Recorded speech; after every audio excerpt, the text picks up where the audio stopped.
Record कर सकते हैं। ओके, कोई भक्त लोगों को अगर रिपीट करना है तो। सदृशं चेष्टते स्वस्य प्रकृतेर्ज्ञानवानपि प्रकृतिं यान्ति भूतानि निग्रह किं करिष्यति।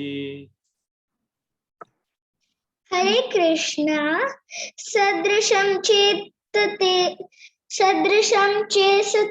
सास्या प्रकृते ज्ञानवानपि प्रकृतिं यान्ति भूतानि निग्रह किं करिष्यति। हरे कृष्णा, वेरी गुड। हरे कृष्णा। हरे कृष्णा। स्वस्याः प्रकृतिर्ज्ञानवानपि प्रकृतिं यान्ति भूतानि निग्रह किं करिष्यन्ति।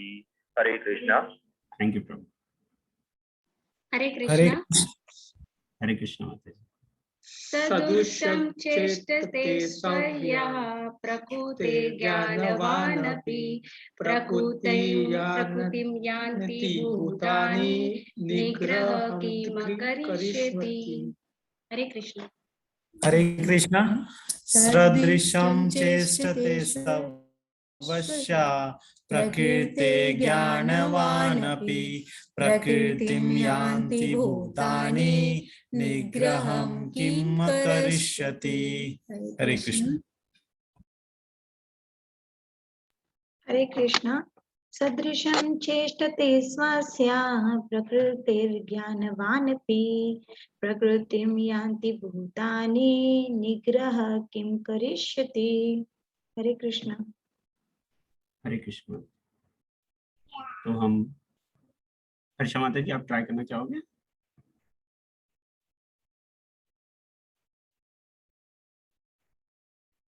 हरे कृष्णा।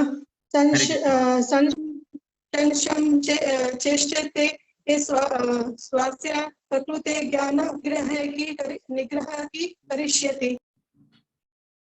हरे कृष्णा, थैंक यू माता जी। तो हम अनुवाद और तात्पर्य भाई his divine grace AC Bhaktivedanta Swami Shri Prabhupada की जय। ज्ञानी पुरुष भी अपनी प्रकृति के अनुसार कार्य करता है, क्योंकि सभी प्राणी तीनों गुणों से प्राप्त अपनी प्रकृति का ही अनुसरण करते हैं। भला धमन से क्या हो सकता है?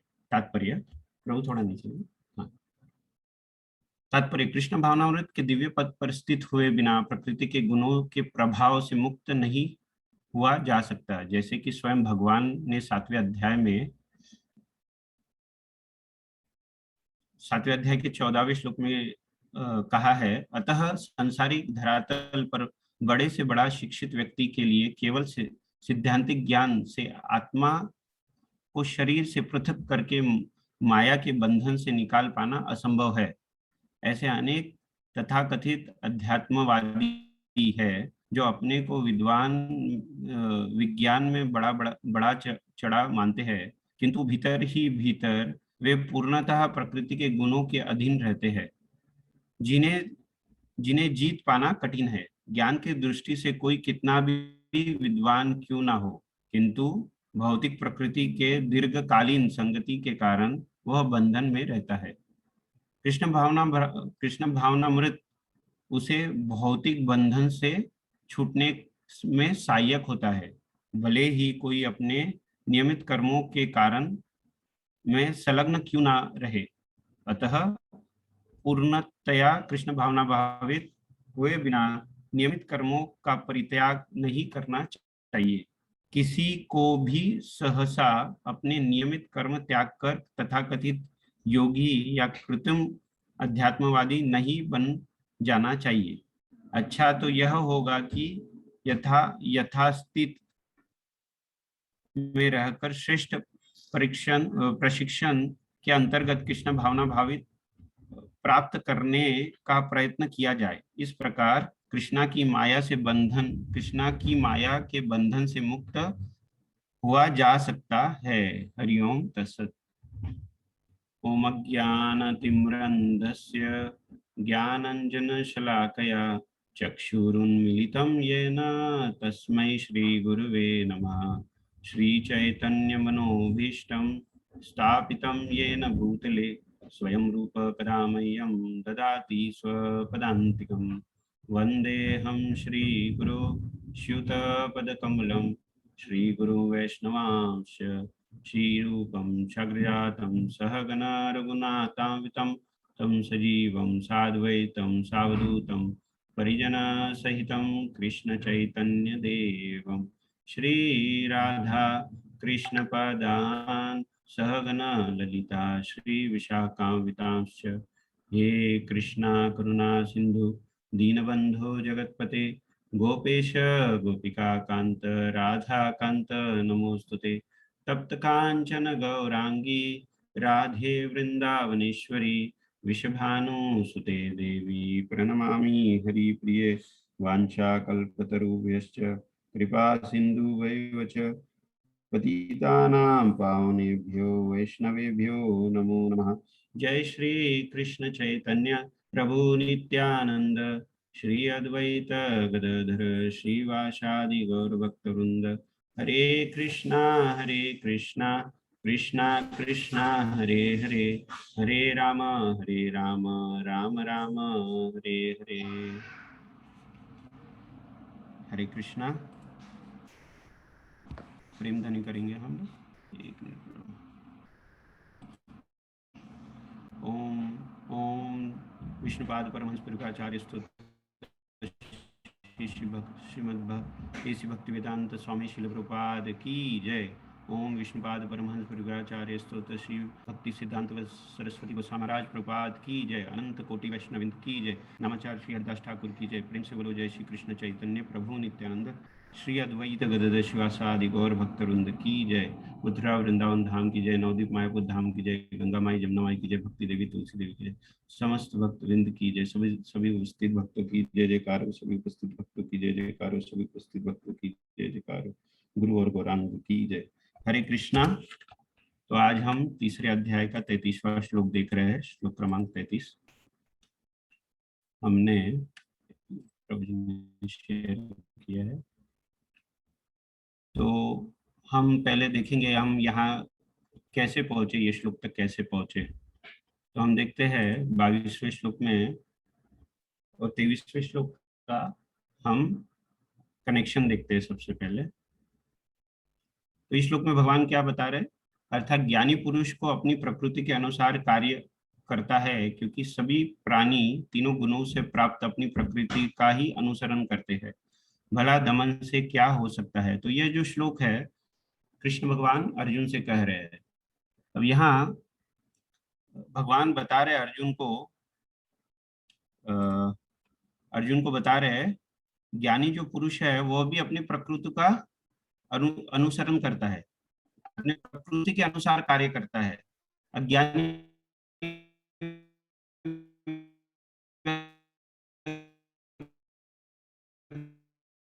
तो छोड़ दीजिए, ज्ञानी पुरुष भी अपने गुरु की अनुसरण करता है।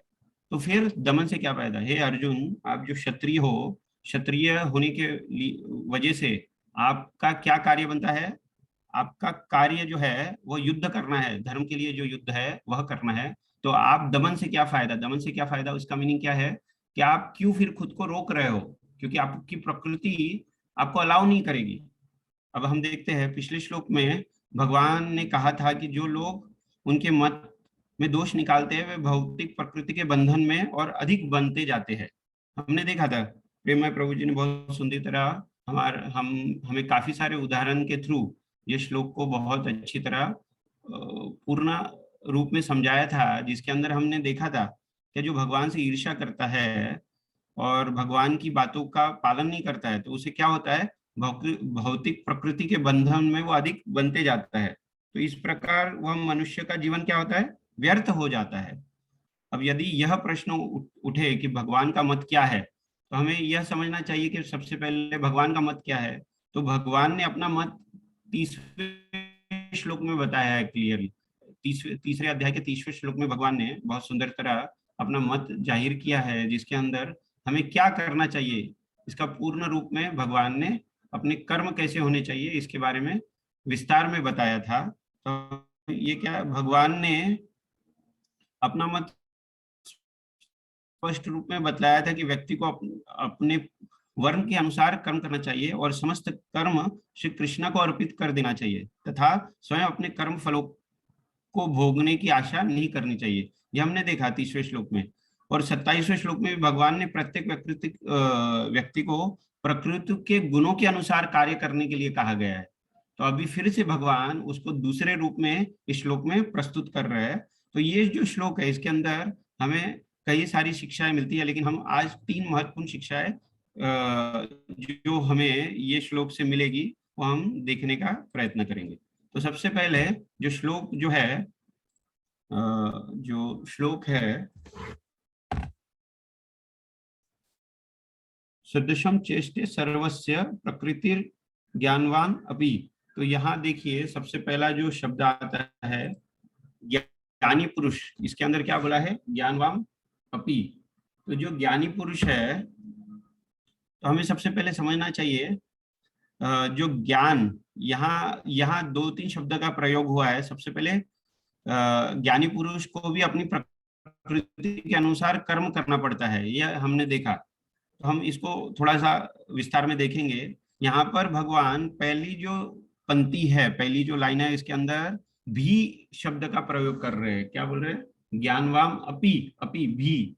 जो भी है उसका अर्थ ये जो अपि शब्द है उसका अर्थ है भी बोले तो ये भी का अर्थ है कि जो साधारण लोग है वो तो करते ही है, लेकिन उसके अलावा भी जो ज्ञानी पुरुष है वो भी अपने गुणों के अनुसार अपने प्रकृति का अनुसरण करता है। तो ये शब्द का प्रयोग उस समय किया जाता है जिस समय सभी लोग के साथ किसी विशेष व्यक्ति को भी शामिल करना होता है। तो यहाँ भगवान कहना चाहते हैं कि सभी लोग अपनी अपनी प्रकृति के अनुसार कर्म करते हैं।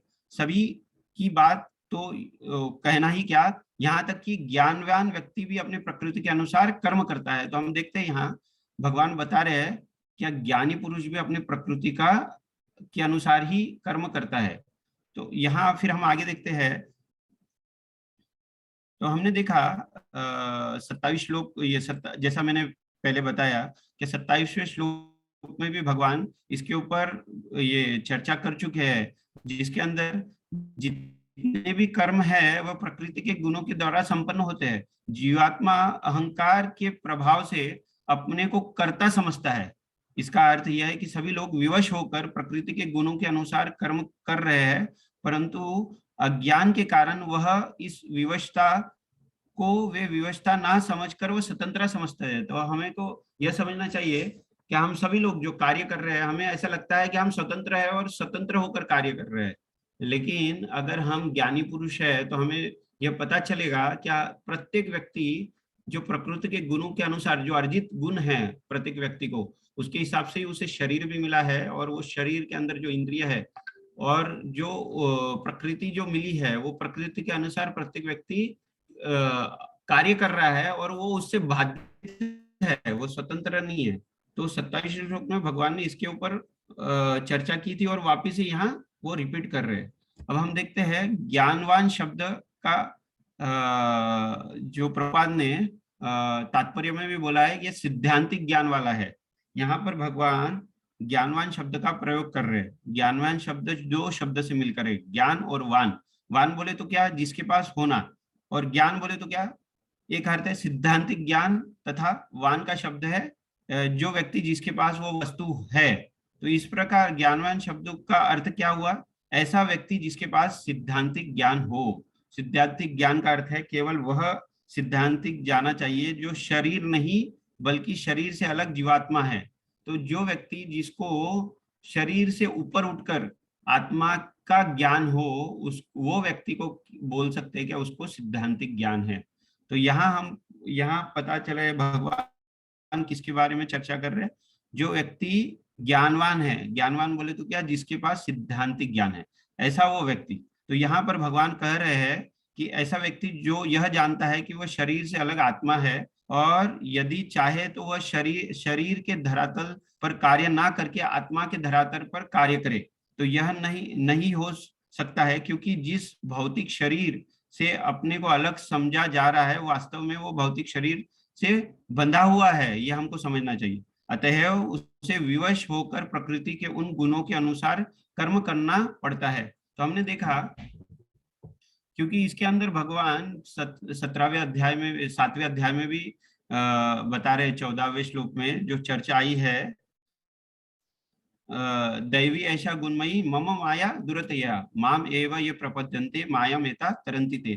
तो भगवान बता रहे हैं कि ये जो दैवी प्रकृति है, ये जो मेरी ये है डिवाइन एनर्जी जो है, वो जो 3 modes of material nature consist है, बहुत डिफिकल्ट है ओवरकम होने के लिए, बट जो भगवान के शरण में जाता है उसके लिए काफी आसान है, वो ये इजीली उसको क्रॉस ओवर कर सकता है, भगवान बता रहे। और 19वें श्लोक में भी बता रहे भगवान, बहुधाम जन्मनाम अंते ज्ञानवा माम प्रपद्यते वासुदेव सर्वमिति स्वमात्मा सुदुर्लभ। भगवान बता रहे हैं कि ऐसा महात्मा सुदुर्लभ है, और ये बहुत जन्मों के बाद एक्चुअली ये ज्ञान प्राप्त होता है कि भगवान कृष्ण ही सर्वोत्तम परम पुरुष है, और उनको अगर हम सरेंडर करेंगे तभी ये भौतिक जो प्रकृति है इसके तीनों गुणों को ऊपर उठकर हम फिर देख पाएंगे एक्चुअली क्या हमारा एक्चुअल कॉन्स्टिट्यूशनल पोजीशन क्या है, और उसके बाद ही फिर हम भगवान की सेवा में लग सकते हैं।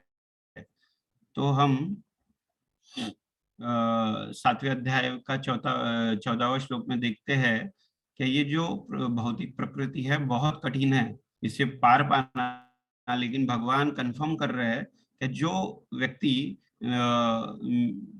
मेरे शरण में आता है उसे काफी आसान हो जाता है ये भौतिक प्रकृति को पार करना। ज्ञानवान जो शब्द भगवान ने इधर यूज किया है उसका दूसरा भी मीनिंग होता है, ये देख सकते हैं हम इसे अर्जुन से भी संबोधित कर रहे हैं। भगवान अर्जुन को ज्ञानवान बता रहे। क्यों ज्ञानवान बता रहे?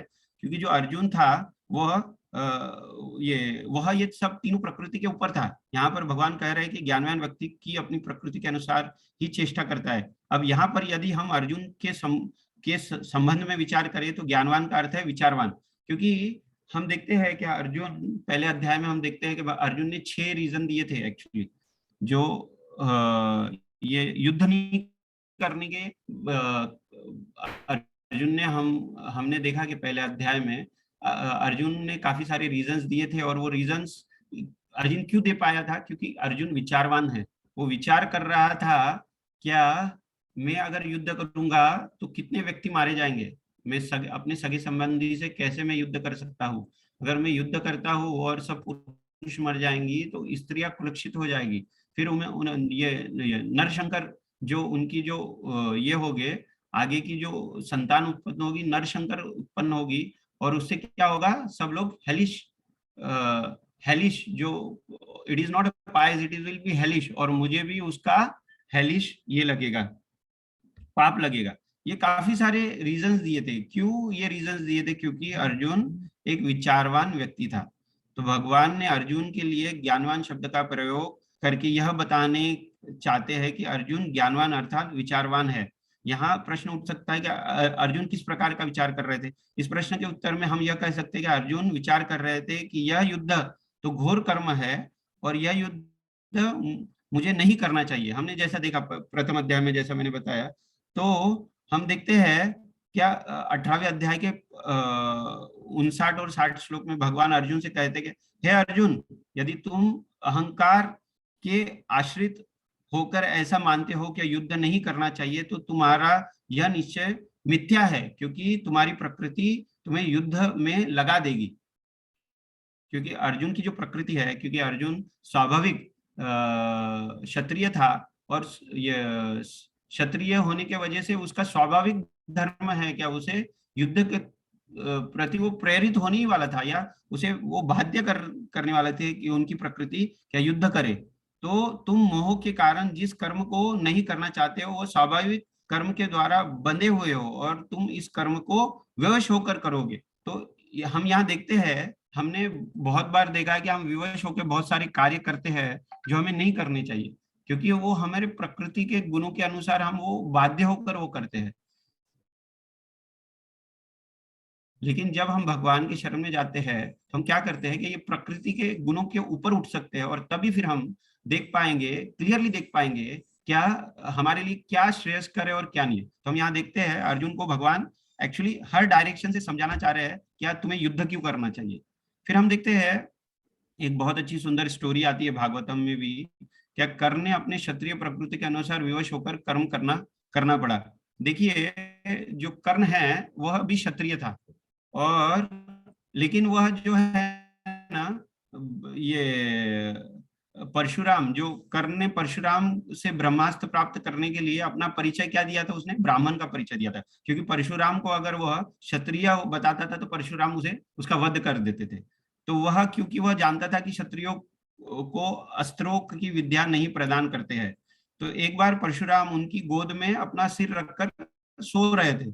उस समय एक कीड़ा कर्ण के जो जांग है उसे काटने लगा, और कर्ण ने दोनों हाथों से परशुराम के सिर के नीचे लगे, क्योंकि ये जो जो अपने कर्ण है, जब वो परशुराम जी सो रहे थे तो उनके दोनों जो हाथ है वो परशुराम के सिर के नीचे दबे हुए थे, तो उसके वजह से उन्होंने अपने कीड़े को वो पकड़ नहीं पा रहे थे।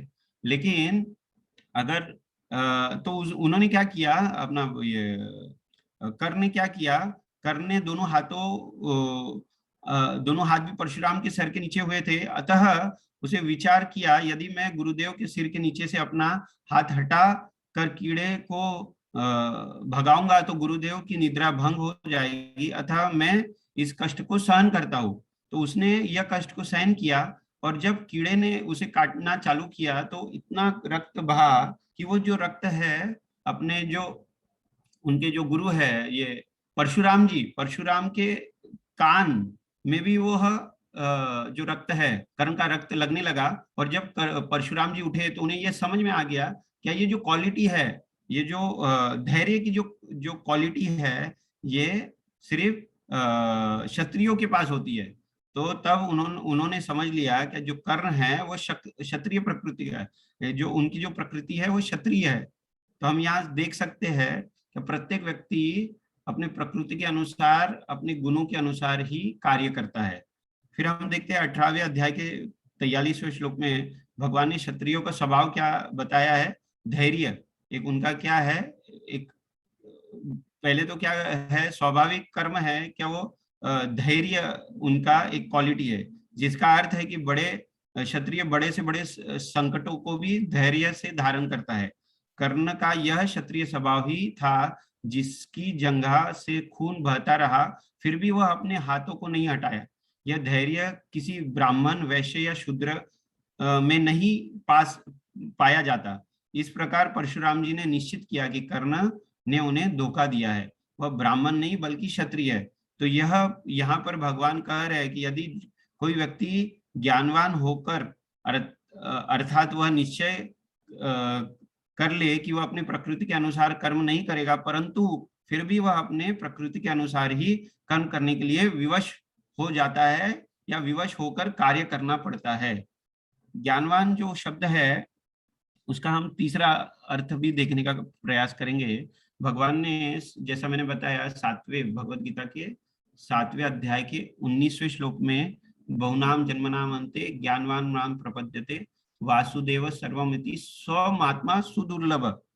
तो भगवान ने यह शब्द का यूज किया है 7वें अध्याय के 19वें श्लोक में। तो ज्ञान का जो शब्द जो प्रयोग किया है भगवान ने 7वें अध्याय के 19वें श्लोक में, अनेक जन्म के अंत में जब व्यक्ति ज्ञानवान होता है तब वह मेरे शरण में आता है। तो जो कृष्ण भावना भावित व्यक्ति है वो ज्ञानी है। भगवान कंफर्म कर रहे हैं 19वें श्लोक में 7वें अध्याय के, क्या बहुत जन्मों के बाद ही जो ज्ञानी पुरुष है वही भगवान को समझ पाएगा।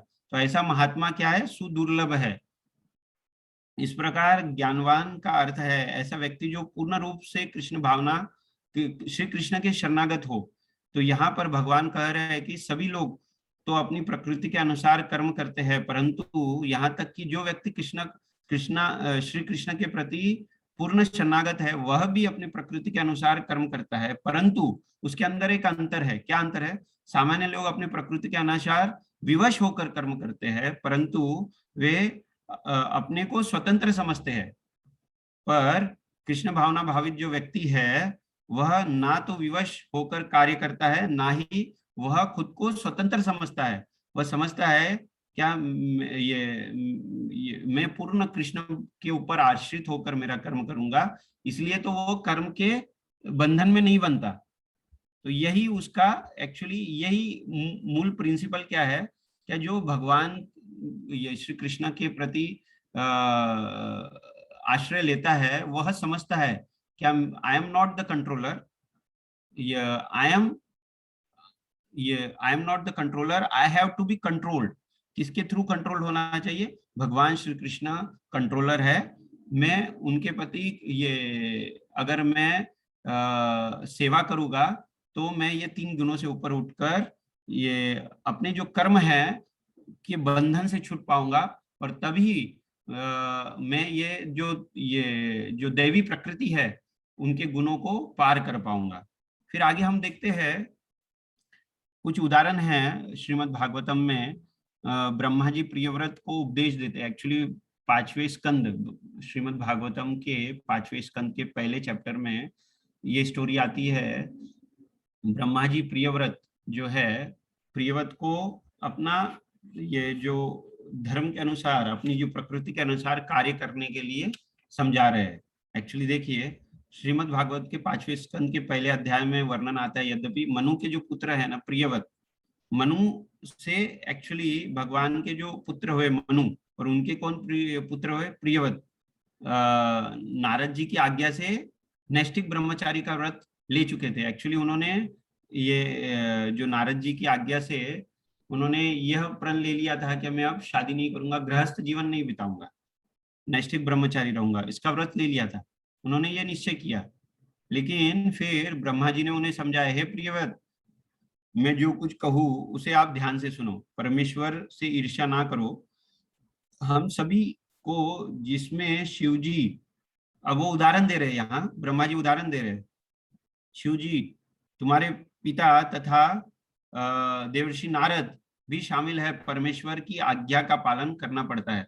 तो बता रहे हैं ये मैं खुद स्वयं शिव जी तथा नारद, ये सब व्यक्ति को भगवान की आज्ञा का पालन करना पड़ता है। तो हम उनकी आज्ञा का उल्लंघन नहीं कर सकते।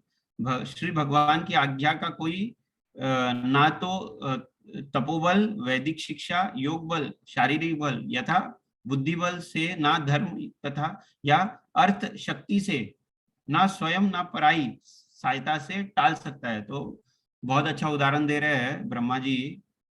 क्या भगवान की जो आज्ञा है उसको हम ना तो तपोबल से, ना वैदिक शिक्षा, योग बल, शारीरिक बल तथा बुद्धि बल, ना धर्म या अर्थ या शक्ति से, ना स्वयं या पराय सहायता से टाल सकते हैं। ब्रह्मा जी बता रहे हैं, समझा रहे प्रियव्रत को।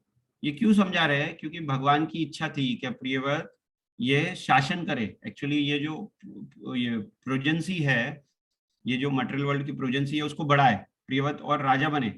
लेकिन क्योंकि प्रियव्रत ने ये प्रण ले चुके थे, क्या वो नैष्ठिक ब्रह्मचारी रहेंगे, वो गृहस्थ आश्रम ग्रहण नहीं करेंगे और शासन नहीं करेंगे, इसलिए ब्रह्मा जी यहाँ समझा रहे हैं क्या आप ये हट छोड़ दीजिए, क्योंकि ये भगवान की इच्छा है। ब्रह्मा से लेकर चींटी तक किसी भी जीवात्मा के लिए ऐसा कर पाना संभव नहीं है। हे बालक, आप सभी को अपने गुणों तथा कर्म के अनुसार वैदिक आज्ञा द्वारा वर्ण आश्रम विभागों में हम सब बाध्य है। इन विभागों से बचा नहीं जा सकता, क्योंकि यह वैदिक विधि से व्यवस्थित है। तो एक्चुअली हम देखते हैं भागवतम में कई सारे उदाहरण है जहां हमें ये जानने को मिलता है कि हम ये जो भगवान की जो इच्छा है इससे ऊपर नहीं उठ पाएंगे। इवन भगवान ने 11वें अध्याय में, अगर आप देखते हैं भगवद गीता के 11वें अध्याय में, भगवान ने जो विराट रूप धारण किया था उसके अंदर एक्चुअली जब अर्जुन भगवान से ये प्रार्थना कर रहे थे कि आप मुझे अपना विराट रूप दिखाइए, तो उन्होंने जब विराट रूप दिखाया तो वो देख रहे थे कि ये जो सेना है, जो ये भीष्म पितामह है, सब लोग जो सब योद्धा है वो भगवान के मुख में जा रहे हैं, समाहित हो रहे हैं। क्यों? क्योंकि भगवान ने कंफर्म कर दिया था कि ये सब लोगों को तो मैंने ऑलरेडी मार चुका हूँ, लेकिन जस्ट निमित्त मात्र बनाने के लिए मैं तुम्हें कह रहा हूँ कि आप युद्ध करिए। तो हम यहाँ समझ सकते हैं कि भगवान की इच्छा यहाँ थी कि धर्म की स्थापना करने के लिए, अधर्मों का नाश करने के लिए भगवान ने ये धरातल पे मिशन लेके आए थे। वो मिशन की पूर्ति के लिए वो अर्जुन को एक निमित्त मात्र बनाना चाहते थे। और यहाँ ये कंफर्म हो रहा है क्या अर्जुन जो है वह स्वभाव से क्षत्रिय है, तो वह युद्ध को नहीं टाल पाएगा, क्योंकि वो उसका जो स्वभाव है वो स्वयं क्षत्रिय होने की वजह से वो नहीं टाल पाएगा। तो हम यहाँ देखते हैं उदाहरण से भी क्या हम विवश होकर सब कार्य करते हैं। हम देखते हैं हमारे हिस्ट्री में अलेक्जेंडर द ग्रेट, हिंदी में क्या बोलते हैं अलेक्जेंडर को, अलेक्जेंडर द ग्रेट, हमने सबने स्टोरी सुनी है। हरे कृष्णा। सिकंदर। हाँ सिकंदर, जो सिकंदर हमने सबने सुना है क्या सिकंदर कैसे पूर्ण विश्व के ऊपर साम्राज्य उसने स्थापित किया था। हजारों करोड़ों लोगों का उन्होंने जान लिया था और पूरे विश्व के ऊपर उन्होंने अपना आधिपत्य जमा लिया था। वो आधिपत्य जमाने के बाद जब वो भारत के अंदर जब घुसे वो, तो बहुत बीमार पड़े। बहुत बीमार पड़ने के बाद उन्होंने अपने जो ये है जो उनके डॉक्टर जो वैद्य है उनको बुलाया, और वैद्य को बुलाने के बाद उन्होंने उनसे रिक्वेस्ट की, याचना की कि आप मुझे मेरी जिंदगी को बचा लीजिए। तो तब जो उनके वैद्य थे उन्होंने सिकंदर को बोला कि सिकंदर जी ये हमारे हाथ में नहीं है। तो उन्होंने बोला एक काम करता हूं मैं कि मैंने जो भी आधिपत्य पूरे विश्व को जीत के आधिपत्य जमाया है, जो भी मैंने धन कमाया है, मैं ये सब आपको दे दूंगा, आप मुझे कुछ क्षण तो दे दीजिए, थोड़े क्षण तो दे दीजिए। तब वैद्य बोलते हैं ये हम सिर्फ कोशिश कर सकते हैं, लेकिन विधि के विधान को हम नहीं बदल सकते।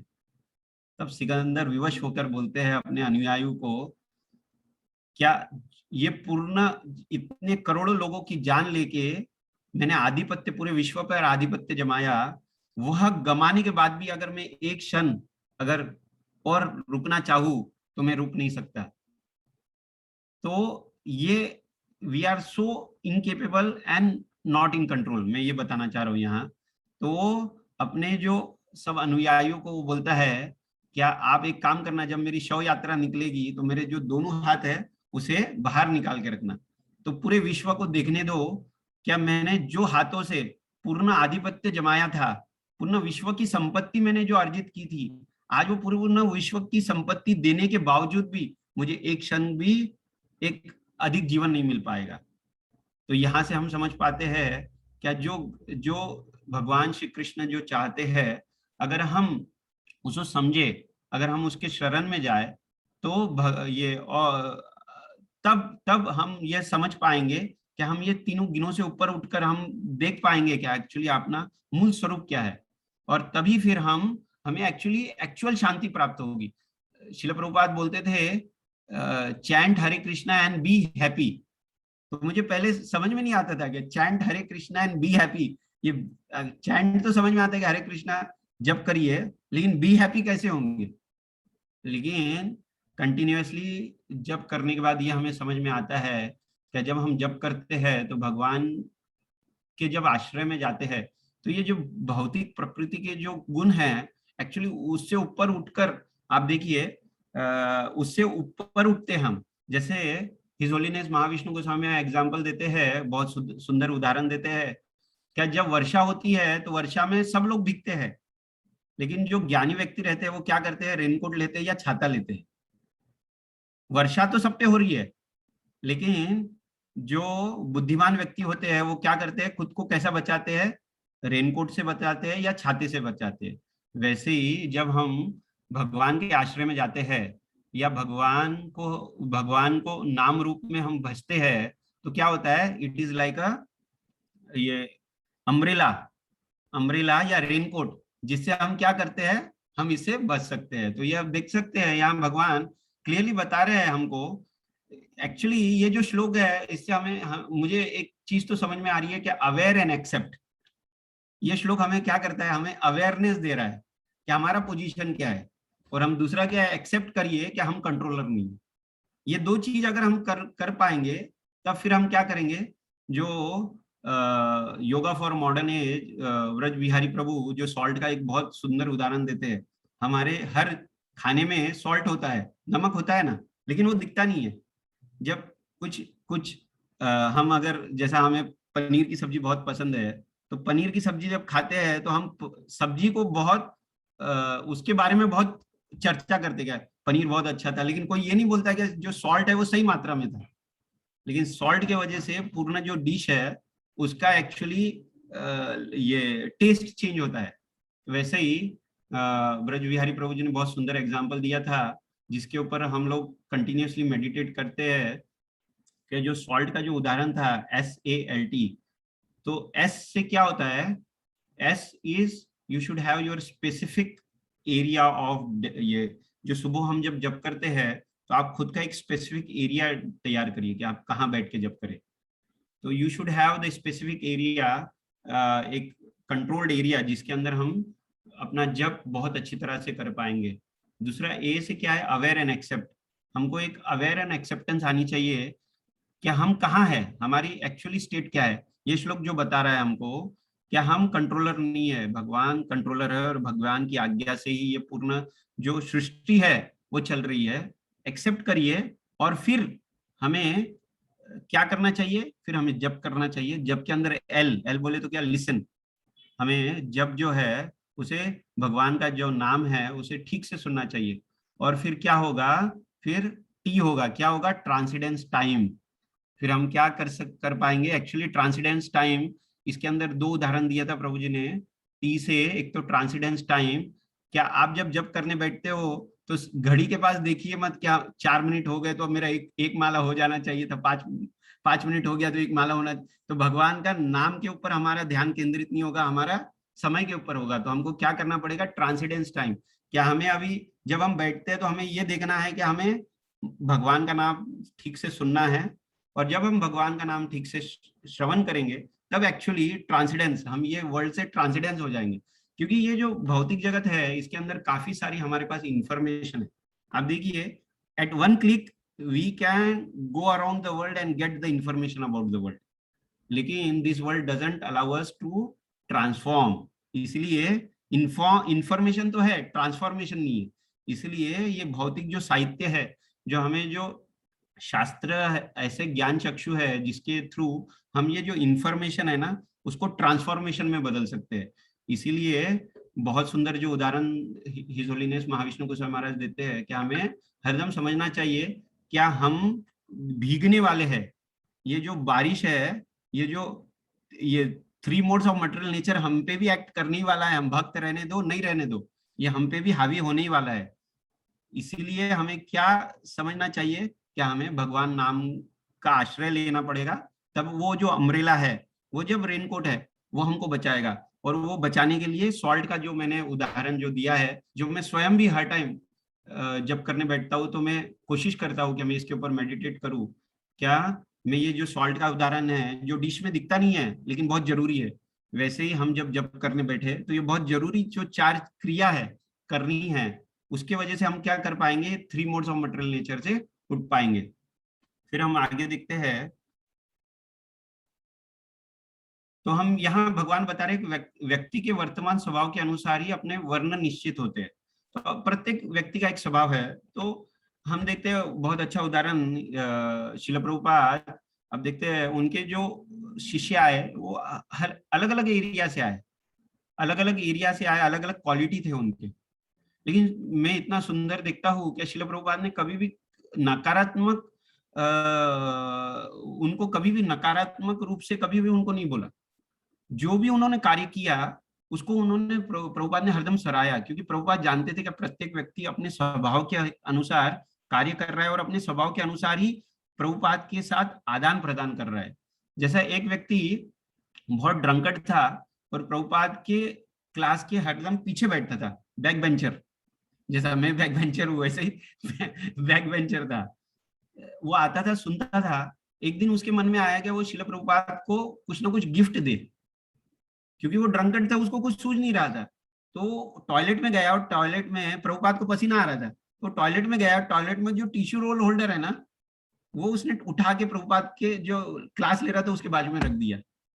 तो प्रभुपाद ने इतना सराया वो व्यक्ति को भी, क्या देखिए ये व्यक्ति के अपने जो जो स्वभाव के अनुसार वो मेरे साथ प्रेम का आदान प्रदान करना चाहता है। तो हमें ये समझना चाहिए कि हम लोग, प्रत्येक व्यक्ति, सबका एक स्वभाव है, और अपने जो गुरु महाराज है प्रत्येक के स्वभाव के अनुसार हमको, हर एक को प्रेरित कर रहे हैं कि अपने स्वभाव के अनुसार वो हमको भगवान की सेवा में लगाने का प्रयास कर रहे हैं। तो हम देखते हैं हमारे मंदिर में भी प्रत्येक व्यक्ति का अलग अलग स्वभाव रहता है, और वो स्वभाव के अनुसार अपने जो यहाँ के जो अनुशासन जो कर रहे हैं, जो कमिटी है, वो हम लोगों को वो स्वभाव के अनुसार अपना कार्य देने का प्रयत्न करते हैं, और वो कार्य के अंदर हम बहुत हैप्पी रहते हैं क्योंकि अपने स्वभाव के अनुसार वो हमको कार्य में लगा रहे हैं। तो हमें यही कोशिश करनी चाहिए कि हमें किसको भी, इससे हमको एक ही सीख मिलती है, क्या हमारे जीवन में भी हम बहुत लोगों के संपर्क में आते हैं, काफी लोगों के हमने मित्र, सगे संबंधी, हमारे ऑफिस में भी हम, तो हमें ये कोशिश करनी चाहिए कि हम किसी को भी नकारात्मक दृष्टि से ना देखें। हमें यही करना चाहिए, हमारे कंट्रोल में यही है कि हम प्रत्येक व्यक्ति को उनके स्वभाव के अनुसार, अगर हम उतने केपेबल है तो उनको भगवान के सेवा में कैसे मैं लगाऊं। जैसे जादू रानी, जो अभी फिलहाल में रिसेंटली नरेंद्र मोदी से, एक्चुअली नरेंद्र मोदी के डोर स्टेप पे एक बुक पढ़ी थी अभी रिसेंटली, लास्ट वीक या 15 डेज बिफोर ही। जादू रानी जो प्रभुपाद की जो शिष्य है, वो एक्चुअली प्रभुपाद के लिए बहुत सारे पेंटिंग्स, एक्चुअली भगवान की पेंटिंग्स जो है ना बहुत फेमस है, जादू रानी की जो पेंटिंग्स है। तो ऐसे ही नरेंद्र मोदी एक्चुअली ये जो उनकी जो पेंटिंग की जो बुक है उसके संपर्क में आए, और उन्होंने देख के बहुत एक्चुअली आकर्षित हुए। तो फिर उन्होंने अपने ऑफिस में बोला कि ये जो पेंटिंग करता है, जो जादू रानी है, आप उनसे संपर्क स्थापित करिए और चेक करिए कि वो कहाँ है, अगर मैं उनसे मिलना चाहता हूँ। तो 15 डेज पहले ही जादू रानी इंडिया के विजिट पे थी, और या शायद से अभी भी है। तो पीएमओ ऑफिस ने उनसे संपर्क स्थापित किया और नरेंद्र मोदी ने उन्हें आमंत्रित किया प्रधानमंत्री आवास पर। तो वो इतने प्रेरित हुए, उन्होंने प्रधानमंत्री ने उनसे 3 प्रश्न पूछे। उन्होंने पहला प्रश्न पूछा, क्या आप कैसे प्रभावित हुए, आप तो यूएस सिटीजन है, तो ये जो कृष्ण भावना से कैसे प्रभावित हुए। तो बोलते हैं, क्या शिल प्रभुपाद की आशीर्वाद से हमें कृष्ण भगवान कौन है, पूर्ण पुरुषोत्तम भगवान, ये हमको जानने के लिए मिला। दूसरा, हम मटेरियली बहुत एडवांस्ड है, अमेजोन हो, ये हो, वो हो, उन्होंने बताया, लेकिन एक्चुअली भारत वर्ष जो है वो बहुत ही बोले तो ये उन्होंने बताया, जो भारत भूमि है ये बहुत विशेष है। और फिर नरेंद्र मोदी ने पूछा, विशेष क्यों है, क्योंकि यहाँ बहुत सारे भगवान के अवतार आ चुके हैं, उसमें से परम पुरुषोत्तम भगवान श्री कृष्ण वृंदावन पर आए हैं, और ये वृंदावन बहुत ही महत्वपूर्ण है। तो पूछे कि आप लोग ये कल्चर को कैसे अपनाए। तो बता रहे हैं कि शिल प्रभुपाद का आशीर्वाद था कि हमने ये जो अमेजोन, फेसबुक, ये सब से दूर होकर हमने एक्चुअली अपनी कॉन्स्टिट्यूशनल पोजीशन शिल प्रभुपाद ने हमको समझाई, इसलिए आज हम उसको उसका गुणगान कर पा रहे हैं। तो फिर उन्होंने पूछा कि आप क्या मैसेज देना चाहोगे, आप क्या मैसेज देना चाहोगे वर्ल्ड को। तो उन्होंने यही बताया, क्या हमारे पास सब कुछ सुविधा होने के बावजूद भी हम लोग खाली है, लेकिन पूरे विश्व को भारत एक मार्गदर्शन दे सकता है, क्योंकि भगवान का जो ये भगवान की जो वाणी है, भगवान ने जो इंस्ट्रक्शन मैनुअल दी है वो भारत से निकली हुई है। तो भारत के पास जो स्पिरिचुअल बेनिफिट है, जो स्पिरिचुअल साइंस है, वो सबको देनी चाहिए। तो नरेंद्र मोदी बोलते हैं अपने, उन्होंने ये रेडियो में, एक्चुअली जो रेडियो आता है उनका एवरी मंथ, उसके अंदर उन्होंने ये मेंशन किया, क्या इसके ऊपर हमको एक्चुअली अपनी स्वयं को बदलना चाहिए, और अपनी जो नेक्स्ट जनरेशन है ना, उसको ये सब जो धन है हमारे पास, जो स्पिरिचुअलिटी का धन है, जो हमारे शास्त्र जो है, उसका जो चक्षु है, ज्ञान चक्षु है, ये हमारे नेक्स्ट जनरेशन को देनी चाहिए। तो इसके अंदर नरेंद्र मोदी जी बोलते हैं कि हमें काफी संभाल कर स्वयं भी उसको धारण करना चाहिए, स्वयं भी पालन करना चाहिए। और इट्स लाइक गलितम फलम, बोलते ना, सुखम मुकात गलितम फलम, वो ये जो फल है ना, जो it's like a nectar which is touch by सुकर, बोले तो पैरेट, उसको क्या है, कोई फल को नीचे ना गिरने दे, उसको ठीक से अपने हाथ में लेकर नेक्स्ट जनरेशन को दे। तो हम यहाँ देखते हैं, हम ये श्लोक को आगे बढ़ते हैं, इसके अंदर व्यक्ति को वर्तमान स्वभाव के अनुसार अपने वर्ण निश्चित करने। तो जादू रानी का जो मैं वर्णन कर रहा था, जादू रानी एक बार बहुत सुंदर एक्चुअली जगन्नाथ बलदेव सुंदरमाई का पेंटिंग बनाई थी एक्चुअली। तो वो पेंटिंग को एक्चुअली उनको टंगाना था, और बोले तो वॉल के ऊपर बोला था प्रभुपाद ने टंगाओ।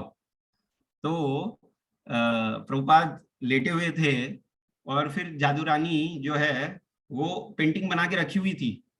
तब प्रभुपाद उठे और पूछा कि आपने पेंटिंग को ऊपर नहीं टंगाया है? तो वो बोले, जादू रानी को प्रभुपाद ने बोला आपने क्यों नहीं टंगाया? तो जादू रानी बोली कि आप सोए थे। तो बोलते हैं आप मेरे सिर के ऊपर भी चढ़कर जगन्नाथ जी बलदेव जी की सेवा कर सकते हो, सेवा में पीछे मत हटिए, मेरे सिर के ऊपर भी अगर आप चढ़कर ये पेंटिंग लगा दी थी तो I will be very happy. हम देखते हैं कि प्रभुपाद का जो मूड है भगवान की सेवा के लिए, क्या मूड था प्रभुपाद का एक्चुअली, और वही उन्होंने अपने शिष्य को दिया, जो आज हम सब उसे लाभान्वित हो रहे हैं। जो प्रभुपाद के जब शिष्य है, आप देखिए, this are like a gem. हर व्यक्ति अपना आचार, अपने आचरण से हमको ये बता रहा है क्या हम ये प्रकृति के 3 गुणों से ऊपर उठ सकते हैं। अगर मैं देखता हूँ ये हम विश्व में बड़े से बड़ा व्यक्ति होने दो, लेकिन वो विवश है, प्रकृति के 3 गुणों के अंदर विवश है। आप देखिए, वो यूएस का प्रेसिडेंट होने दो या कोई भी बड़े से बड़ा व्यक्ति होने दो, वो सभी व्यक्ति प्रकृति के 3 गुणों के विवश है। लेकिन हमको ये ज्ञान तो प्राप्त हो रहा है कि अगर ये 3 गुणों से ऊपर उठना है तो भगवान की भक्ति करेंगे तो ये आसानी से हम उठ सकते हैं।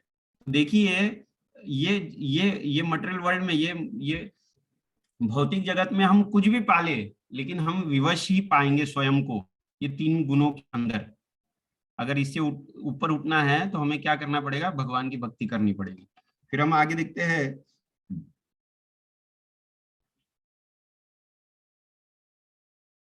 तो सबसे पहले मैंने बोला अवेयर और एक्सेप्ट।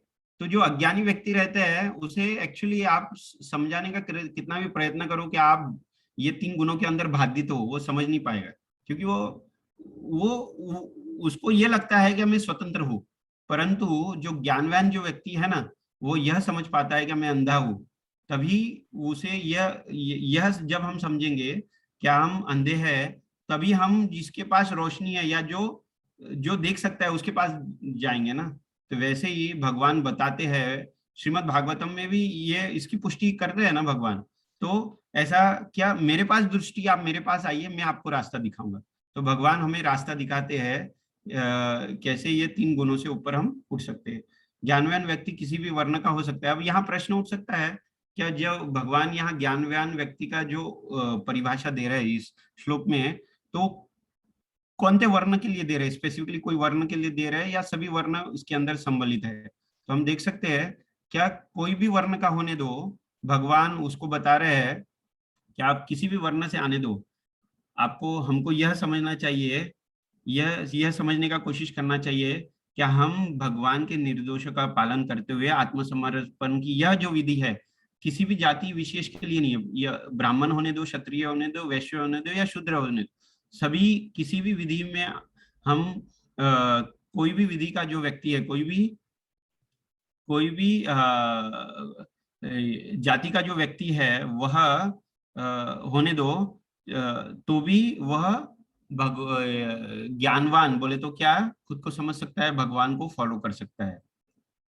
क्योंकि क्या है, हम एक उदाहरण के थ्रू देख सकते हैं, यहाँ पर बैलगाड़ी को हकलाने वाले के निर्देश पर घूमने वाले बैलों की उपमा दी गई है। तो हमें समझना चाहिए कि जो बैलगाड़ी है ना, उसमें जो बैल बंधे हैं, जो बैल को कुछ स्वतंत्रता देता है, जो चालक है वो खुद थोड़ी देर के लिए छोड़ देता है। वैसे ही हमारी भी स्थिति है एक्चुअली। हमें क्या लगता है, क्या हम लोग फ्री है? जैसे ही बैलों को लगता है कि थोड़ी देर जब चालक उसे छोड़ देता है तो वो चालक को लगता है, ये बैलों को लगता है कि मैं स्वतंत्र हूँ। लेकिन जैसे ही चालक जब वो रस्सी को खींचता है जो उसके नाक में होती है, तब बैलों को समझ में आता है क्या, नहीं, मैं कंट्रोल्ड कर, मैं कंट्रोल्ड हूँ, किसके थ्रू? बैलगाड़ी चालक के थ्रू। वैसे ही हम भी देखते हैं, क्या बहुत बार हमें ऐसा लगता है कि हम स्वतंत्र है, और हम स्वतंत्र होने की वजह से हम जो कार्य कर रहे हैं वो भी स्वतंत्रित है, और हम जो डिसीजन लेंगे, हम जो जो भी कार्य करेंगे या जो भी हम डिसीजन लेंगे वो भी स्वतंत्र रूप में कर रहे हैं, क्योंकि भगवान मनुष्य जीवन में हमको थोड़ी बहुत स्वतंत्रता दी है। लेकिन वो बैलों के नाक के अंदर जो रस्सी है, वो सेम एग्जाम्पल उसके अंदर बहुत फिट बैठता है। क्या बैलों की तरह हमको भी थोड़ा स्वतंत्र दिया है, लेकिन भगवान ने जो अपनी नॉट है ना, वो अपने हाथों में रखी है। कभी भी जैसे ही भगवान अपनी नॉट खींचेंगे, तब हमें समझ में आता है कि हम कंट्रोलर नहीं है। फिर हम देखते हैं संपूर्ण प्राणी प्रकृति का ही अनुसरण करते हैं। तो हम देखते हैं इसके अंदर यान्ति शब्द का व्याख्या है। देखिए श्लोक में दूसरी पंक्ति में भगवान कहते हैं प्रकृति यान्ति भूतानि, अर्थात समस्त प्राणी प्रकृति का अनुसरण कर रहे हैं। तो हमें यहाँ समझना चाहिए कि ये यान्ति जो शब्द है, ये यान्ति शब्द का क्या सामान्य रूप से अर्थ निकलता है? जा रहा है। क्या जा रहा है? अब यहाँ प्रश्न उठ सकता है, कौन जा रहा है? भगवान इसके उत्तर में कहते हैं क्या? भूतानि यान्ति।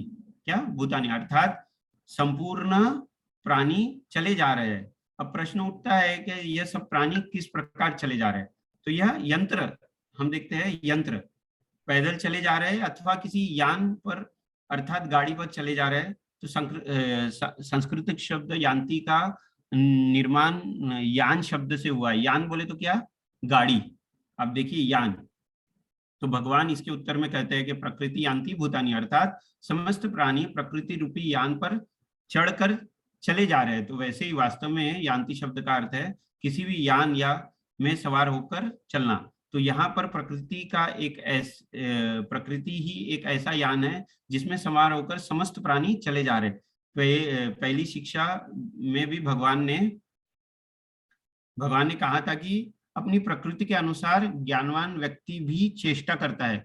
इसका अर्थ यह है कि जब ज्ञानवान व्यक्ति भी अपनी प्रकृति के अनुसार चेष्टा करता है, तो अन्य प्राणियों का क्या कहना? अर्थात अन्य सभी प्राणी अपनी प्रकृति के अनुसार ही चेष्टा करते हैं। परंतु इस विषय में कोई संदेह नहीं रहे, इसीलिए भगवान इस बात की पुष्टि करने के लिए पुनः कहते हैं कि समस्त प्राणी अपने प्रकृति रूपी यान पर सवार होकर चले जा रहे हैं। फिर हम देखते हैं 18वें अध्याय के 61 श्लोक में कहते हैं भगवान, हे अर्जुन, परमेश्वर प्रत्येक जीव के हृदय में स्थित है और वह भौतिक प्रकृति से नियमित शरीर रूपी यंत्र में सवार की भांति बैठे हुए हैं और समस्त जीव को अपनी माया से भ्रमण करा रहे हैं। तो भगवान ने और एक ये यंत्र रूढ़ानी बोलते हैं ना, जो अपना शरीर है वो एक यंत्र है। इसमें ये यंत्र में बैठकर हम अपना जो we are spiritual being on material journey बोलते हैं ना, बहुत सुंदर बोला है, we are spiritual being on material journey. तो मटेरियल जर्नी पे करने के लिए क्या यंत्र दिया है भगवान ने हमें? ये भौतिक शरीर जो हमको मिला है, इसके अंदर हम इसके ऊपर सवार होकर हमारा हम जो जर्नी है ना वो व्यतीत कर रहे हैं। तो भगवान 61वें श्लोक में ये कहते हैं, हे अर्जुन, परमेश्वर प्रत्येक जीव के हृदय में स्थित है और भौतिक प्रकृति से नियमित शरीर रूपी यंत्र में सवार की भांति बैठे हुए समस्त जीवों को अपनी माया से भ्रमण कर रहे हैं। तो यहाँ पर हमें दो बातें समझना है। पहली बात यह है कि अभी हमने चर्चा की थी, प्रत्येक जीवात्मा को अपनी अपनी प्रकृति है जो यंत्र के समान तथा जिसमें सवार होकर प्रत्येक जीव चला जा रहा है। परंतु उक्त श्लोक में भगवान शरीर को यंत्र कह रहे हैं, जो प्रकृति के द्वारा ही निर्माण होता है। जो हमारे को जो शरीर मिला है वो प्रकृति के अनुसार हमको मिला है, अपनी प्रकृति के अनुसार ही एक्चुअली अपना स्वभाव भी हुआ है, और हमारी जो इंद्रिया है उसके अनुसार ही हमको भी मिली है। अतः शरीर को भी स्वभाव अथवा शरीर रूपी छोटी छोटी मशीनें बनती है, अतः शरीर को भी स्वभाव अथवा प्रकृति कहा जा सकता है। इसके अतिरिक्त दूसरी बात यह है कि उक्त श्लोक में भगवान परमात्मा को इस शरीर रूपी यंत्र का चालक बतला रहे हैं। तो शरीर रूपी जो यंत्र है उसके चालक कौन है? परमेश्वर, जो अपने हृदय में बैठे हैं। जो बोलते हैं ना, भगवान को तीन रूप में हम जान सकते हैं क्या है, एक तो उनकी जो ये जो प्रकाश जो निकला है ना, ब्रह्म, परमात्मा और भगवान, जो परमात्मा रूप में जो भगवान अपने हृदय में बैठे हैं, वो ये शरीर रूपी जो यंत्र है उसको चला रहे हैं। तो सबसे पहले जब ये मनुष्य की जब बोलते हैं हम मृत्यु हो रही है, तो सबसे पहले क्या होता है, परमात्मा शरीर से बाहर निकलता है। इसलिए ही आत्मा वो शरीर में नहीं रह पाएगी, क्योंकि जो शरीर को जो कंट्रोल करने वाला परमात्मा था वो निकल गया, तो फिर आत्मा जो है वो शरीर को नहीं संभाल सकती, इसलिए वो भी बाहर निकलती है। तब बोलते हैं क्या कोई व्यक्ति की मृत्यु हुई है। सो यह प्रकृति जीवात्मा अथवा कृष्ण की है। तो हम आगे देखते हैं, श्लोक का अंतिम जो शब्द है निग्रह, निग्रह किम करिष्यति, अर्थात इस विषय में दमन अथवा निग्रह से क्या लाभ। तो अब भगवान प्रश्न कर रहे हैं अर्जुन को कि आपको जो प्रकृति मिली है वो तो प्रकृति के अनुसार, आपको जो गुणों के अनुसार आप क्षत्रिय हो, तो फिर उसको दमन करने का क्या फायदा, उससे क्या लाभ। यदि इस श्लोक में ये सभी शिक्षाओं का एक साथ जोड़ दे तो यह बात पर प्रकार इस प्रकार बनेगी, ज्ञानवान व्यक्ति के सहित सभी लोग अपनी प्रकृति के अनुसार ही चेष्टा करते हैं, सभी प्राणी प्रकृति के नियंत्रण में है, अतः इस विषय में निग्रह अथवा बल प्रयोग से क्या फायदा, क्या लाभ। तो अर्जुन से भगवान प्रश्न कर रहे हैं कि आपकी प्रकृति तो ये है, प्रकृति के अनुसार जो गुण आपको जो प्राप्त है वो क्षत्रिय का है, तो फिर आप इसको दमन क्यों कर रहे हो, फिर आप उठकर युद्ध करिए। तो भगवान बता रहे इसे। और फिर हम देखते हैं चैतन्य महाप्रभु का हम फिर कथन देखते हैं कि चैतन्य महाप्रभु जी ने भी, अब देखते हैं जब चैतन्य महाप्रभु जो नवद्वीप में आए उसके अंदर भगवान जो संकीर्तन आंदोलन का जो उन्होंने जो शुरुआत की, तो शिवास आंगन, अगर आप लोग गए हो शिवास आंगन के अंदर भगवान डेली कीर्तन करते थे। बहुत ही उनके जो बहुत ही क्लोज्ड ग्रुप में भगवान सबसे पहले उन्होंने कीर्तन चालू किया। तो जो पाखंडी जो ये थे, जो भगवान से ईर्ष्या करते थे एक्चुअली अपने चैतन्य महाप्रभु जी से, उन्होंने एक्चुअली एक ये फैला दिया, बोले तो भ्रम फैला दिया कि यहाँ के जो मुसलमान राजा है उन्होंने एक्चुअली एक प्रमाण जारी किया है कि जिसके अंदर भी जो संकीर्तन आंदोलन करेगा उसे वो पकड़ लेंगे और उसे सजा देंगे। तब फिर एक्चुअली शिवास जो है वो भी भय में आ चुके थे। तब फिर भगवान चैतन्य महाप्रभु रिवील करते हैं कि मैं सबके हृदय में बैठा हूँ और सब लोग सब, और वही डायरेक्शन दे रहे हैं, सभी प्राणी को डायरेक्शन दे रहे हैं कि क्या करना चाहिए क्या करना नहीं चाहिए। तो मैं जो आपके जो राजा के हृदय में भी मैं बैठा हूँ, तो वो आपको कभी भी हानि नहीं पहुंचा सकता है। तो हे श्रीवास आप डरिए मत।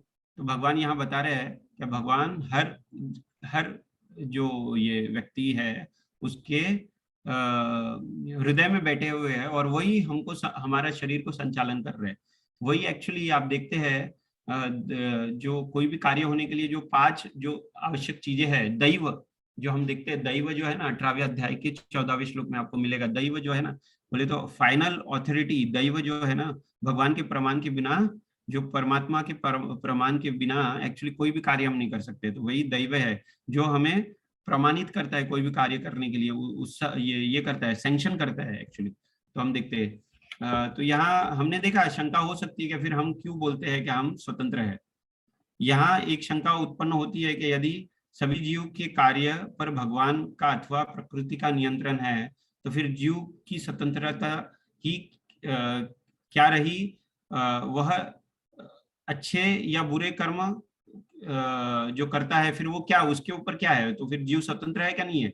और फिर जो भी कार्य कर रहा है, फिर हम क्यों बोल रहे हैं कि हम बुरे कार्य कर रहे हैं अच्छे कार्य कर रहे हो, क्योंकि कार्य अगर भगवान करवा रहे हैं तो फिर हमसे क्या संबंध है उसका। तो ये प्रश्न का उत्तर यह है कि यद्यपि भगवान अपनी माया के द्वारा समस्त जीवों को नियंत्रण करते हैं, परंतु मनुष्य जीवन में जीव को कुछ स्वतंत्रता भी देते हैं, जिसके द्वारा वो निर्णय ले पाते हैं। Actually this world is the world of duality. तो 2 एक्चुअली आपको चॉइस मिलेगी हर टाइम। आप देखिए भक्ति तीर्थ स्वामी महाराज, आप देखते हैं भक्ति तीर्थ स्वामी महाराज का अगर आप यूट्यूब पे जाओ तो बहुत सुंदर एक वीडियो है जो उन्होंने शरीर छोड़ते हुए वीडियो, वो बहुत सुंदर उदाहरण देते हैं। Actually in everybody's heart there are 2 dogs, अच्छा और खराब। एक अच्छा कुत्ता है और एक खराब कुत्ता है। हर एक के हृदय में 2 कुत्ते हैं, और जो खराब कुत्ता है वो प्रेरित करता है हमको क्या खराब कार्य किया जाए, और अच्छा कुत्ता क्या करता है, प्रेरित करता है कि भगवान के शरण में जाए। तो हमको भगवान ने ये स्वतंत्रता दी है चॉइस लेने की, क्या हम कौन से कुत्ते का सुने, अच्छे कुत्ते का सुने या खराब कुत्ते का सुने। So if we listen to the good dog then we can come and take shelter of Krishna, और हम अगर खराब कुत्ते का सुनते हैं देन ये जो भगवान की जो प्रकृति है, जो देवी प्रकृति बोलते हैं, देवी प्रकृति जो है भगवान बोलते हैं 7वें अध्याय के 14 श्लोक, देवी प्रकृति जो बहुत ही कठिन है, वो प्रकृति के अधीन हम कार्य करेंगे और फिर क्या होंगे, हम बन जाएंगे। तो वैसे ही और उदाहरण देते हैं हमको ये उदाहरण मिलता है बैलगाड़ी का, जो मैंने पहले उदाहरण दिया, क्या जब रस्सी ढीली होती है तो हमें लगता है कि हम स्वतंत्र रहते हैं, हालांकि हमको स्वतंत्रता दी है चॉइस लेने की, अच्छा और खराब हर टाइम हमें चॉइस मिलती है कि हम अच्छा चूज करें या खराब चूज करें। अब ये जो अच्छा है शास्त्र के अनुसार क्या है, जो भी कार्य हम भगवान भक्त और गुरु को निकट लेके जाए, वो जो कार्य है वो अच्छा कार्य है। जो भी कार्य जो हमें उनसे दूर लेके जाए वो सब कार्य खराब कार्य है। तो हमें यहाँ ये इससे पता चलता है कि एक्चुअली हम स्वतंत्र है चॉइस लेने के, लेकिन वो चॉइस कैसी होनी चाहिए, हम अच्छे कुत्ते का सुनना चाहिए। फिर भगवान अर्जुन को फिर फाइनली बता रहे हैं कि एक्चुअली हे अर्जुन, आपके स्वभाव के अनुसार आप एक्चुअली क्षत्रिय हो, तो क्षत्रिय होने की वजह से आप उठिए और आप युद्ध करिए। तो हम फिर आगे देखते हैं, तो यहाँ पर शिल प्रभुपाद लिखते हैं कि बहुकाल हेते यरा प्रकृतिवश, अर्थात जीवात्मा बहुत ही काल से श्री कृष्ण के संगति से दूर रहकर प्रकृति के बंधन से बंधा हुआ है। क्योंकि क्या है, हमने करोड़ों जन्म ले चुके हैं, उसके वजह से क्या हमारा जो मटेरियल कवरिंग है ना वो इतना स्ट्रांग हो चुका है कि हमें ये समझ में नहीं आता कि हमारे लिए क्या सही है। क्योंकि क्यों हम इतने डार्क जो कवरिंग में है, क्या हमें ये पता ही नहीं है कि एक्चुअली हम कवरिंग में है, क्योंकि हम इतने हजारों करोड़ों वर्ष का जो कंडीशनिंग है इसके अंदर बंधे हुए हैं। अतः अपनी शक्ति के द्वारा वह प्रकृति के बंधन से छूट नहीं सकता। निष्कर्ष यह निकलता है कि जीवात्मा यदि प्रकृति के बंधन से छूटने के लिए अपने बल का प्रयोग ना करके भगवान की शरण ले तो वह प्रकृति के बंधन से छूट सकता है, अन्यथा कोई उपाय नहीं है। तो हमने एक्चुअली ये जानने का आज प्रयत्न किया, क्या हम कितने भी बलशाली होने दो, हम कितने भी ज्ञानी होने दो, लेकिन ये प्रकृति, सभी व्यक्ति प्रकृति के गुणों के अंदर एक्चुअली बंधा हुआ है। लेकिन अगर उससे हम छूटना चाहते हैं तो हम क्या करना पड़ेगा, हमें भगवान की शरण में जाना पड़ेगा। तो मैं क्विकली मेरे जो क्लास है आज जो चर्चा की है हम इसके ऊपर रिकैप करते हैं। हमने सबसे पहले देखा क्या आज जो श्लोक लिया हमने 33वां श्लोक, उसको हमने देखा क्या 32वें श्लोक से कैसा उसका हमने फर्दर उसका पार्ट देखा। क्या ये जो प्रेममय प्रभु जी ने जो लास्ट श्लोक लिया था 32वां, उसके अंदर भगवान ने बताया कि जो ईर्ष्यालु व्यक्ति है भगवान का कथन नहीं सुनते और उसके वजह से क्या होता है, वो प्रकृति के बंधन से और बनते जाते हैं। तो यहाँ भगवान ने एक्चुअली जो ये 30वें श्लोक में एक्चुअली भगवान ने अपने ये बताया है, स्पष्ट रूप में बताया था क्या उनका मत क्या है। उसके अंदर हमें क्लियरली बताया कि भगवान ने श्लोक ये क्या कर्म जो करना चाहिए वो कृष्णा को करना चाहिए और कृष्णा को अपने कर्म अर्पित करना चाहिए और अपने जो फल है उसको भोगने की आशा नहीं करनी चाहिए एक्चुअली। और जो ये 33वां श्लोक जो है वो 27वें जो श्लोक है 3.27 का कंटिन्यूएशन भगवान और दूसरे ढंग से इसको बता रहे हैं। इसमें क्या बता रहे हैं, अर्थात ज्ञानी पुरुष भी अपनी प्रकृति के अनुसार कार्य करता है। क्योंकि यहाँ हमने देखा कि जो ज्ञानी पुरुष है, जो अर्जुन को ज्ञानी पुरुष की ये दी है एक्चुअली व्याख्या दी है, अर्थात ज्ञानी पुरुष भी प्रकृति के अनुसार कार्य करता है क्योंकि सभी प्राणी तीनों गुणों से प्राप्त अपनी प्रकृति का ही अनुसरण करते हैं, भला दमन करने से क्या हो सकता है। तो भगवान बता रहे अर्जुन को क्या तुम ज्ञानी पुरुष हो तो दमन करने का क्या आवश्यकता है, आप ये क्षत्रिय हो तो उठकर युद्ध करो। फिर हमने देखा ज्ञानी जो पुरुष है, पहले हमने सबसे भी जो शब्द है ना उसका हमने अर्थ देखा, क्या जो साधारण व्यक्ति होने दो या ज्ञानी व्यक्ति होने दो, जो भी का जो प्रयोग किया है ना यहाँ भगवान ने, क्योंकि कोई भी होने दो वह सब अपने प्रकृति के गुणों के अनुसार कार्य कर रहे हैं। फिर हमने देखा ज्ञानवान शब्द का हमने देखा कि सैद्धांतिक जो ज्ञान होना बहुत जरूरी है। हमारे पास अलौकिक ज्ञान होने दो या जो ये जो भौतिक ज्ञान होने दो, लेकिन सिद्धांतिक ज्ञान होना बहुत जरूरी है। तो सिद्धांतिक ज्ञान क्या है? जो शरीर से ऊपर उठकर आत्मा के लेवल में जो ज्ञान है। तब फिर हम समझ पाएंगे कि हमारा वास्तविक स्वरूप क्या है, हम कौन है, हमारा भगवान के साथ संबंध क्या है, और हम फिर भगवान के साथ संबंध समझने के बाद ही फिर हम वो संबंध स्थापित करने के लिए उसके प्रति जो प्रोसेस है उसको फॉलो कर पाएंगे। फिर हमने देखा 7वें अध्याय के 14वें श्लोक में भगवान बता रहे हैं कि मेरी जो ये प्रकृति है देवी ऐसा गुणमयी मम माया दुरतया माम एव ये प्रपद्यन्ते माया मेता तरंतिते। ये जो डिवाइन एनर्जी है भगवान की, वो 3 मोड्स ऑफ मटेरियल नेचर से जो कंसिस्ट है, बहुत डिफिकल्ट है ओवरकम होने के लिए। लेकिन भगवान बता रहे हैं कि ये भगवान को जो आश्रित होता है वो easily they can overcome. It's like जो ये गाय जब चलती है तो गाय चलने के जो हु है ना, गाय का जो नीचे का जो ये है हिस्सा, बोलते हैं कि मटेरियल एनर्जी को क्रॉस करना इतना आसान है। अगर हम भगवान के आश्रम में जाते हैं तो जो गाय का जो हु है वो उतना सिर्फ उसको क्रॉस करने जैसा है, इतना आसानी से हम क्रॉस कर पाएंगे। फिर हम आगे देखें, हम देखते हैं फिर हमने आगे देखा कर्म का एक हमने उदाहरण देखा। क्या उन्होंने अपनी प्रकृति छुपाने की, ये जो क्षत्रिय जो क्वालिटी है छुपाने की काफी कोशिश की, लेकिन परशुराम जी समझ गए क्या वो ब्राह्मण नहीं है, वो क्षत्रिय है एक्चुअली। तो हम कितनी भी कोशिश करें अपनी प्रकृति को छुपाने के लिए, लेकिन प्रकृति के अनुसार ही हम सब विवश है कार्य करने के लिए। फिर हमने जो कृष्ण या हमने उदाहरण देखा 7वें अध्याय के 19वें श्लोक में, बहुनाम जन्मनाम अन्ते ज्ञानवान मान प्रपद्यन्ते वासुदेव सर्वनिति स्वमात्मा सुदुर्लभ। भगवान कंफर्म कर रहे जो ज्ञानी व्यक्ति है कौन है, वो जो भगवान के आश्रय में जाता है, जो भगवान का भक्त है उसे भगवान, और वो क्या है, सुदुर्लभम है, बहुत दुर्लभ है, ऐसा व्यक्ति बहुत दुर्लभ है। फिर भगवान ने, फिर हम देखते हैं कि हमारा उदाहरण तो छोड़ दीजिए, ब्रह्मा जी भी प्रियव्रत को समझा रहे हैं कि आपने जो ये लिया है, प्रण लिया है कि आप नैष्ठिक ब्रह्मचारी बनोगे, तो आप वो नहीं बन पाएंगे, क्योंकि भगवान की क्या इच्छा है, भगवान की इच्छा है कि आप राज्य करिए और आप प्रजा को बढ़ाइए, प्रोजनी बढ़ाइए एक्चुअली। तो ब्रह्मा खुद स्वयं उदाहरण दे रहे हैं कि मैं खुद स्वयं, इवन शिव जी, नारद जी, ये सब जो पूरे ये भौतिक प्रकृति को जो संभाल रहे हैं, जो भौतिक प्रकृति को जिन्होंने क्रिएट किया है, वो स्वयं बोल रहे हैं कि हम भगवान के अधीन है।